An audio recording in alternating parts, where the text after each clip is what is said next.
नागरिकांना जलद सुलभ पद्धतीने त्यांना आवश्यक सेवा पुरवीत त्यांच्या चेहऱ्यावर हास्य फुलवणे हाच सुशासन सेवा सप्ताहाचा हेतू आहे, असे प्रतिपादन मालेगावचे अप्पर जिल्हाधिकारी देवदत्त केकान यांनी येथे केले।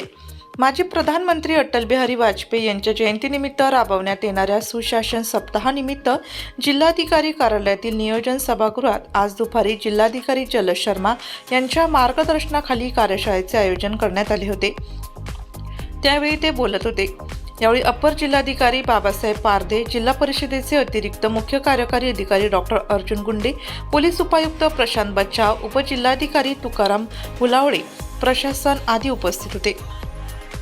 यावेळी रोजगार हमी योजनेतर्फे मिशन भगीरथ प्रयास याविषयीची माहिती डॉक्टर गुंडे यांनी, आरोग्य विभागातर्फे स्मार्ट PHC याविषयीची माहिती जिल्हा आरोग्य अधिकारी डॉक्टर सुधाकर मोरे यांनी, महानगरपालिकेतर्फे जिल्हाधिकारी BT पाटील यांनी दफ्तरमुक्त शनिवार या विषयावर सादरीकरण केले।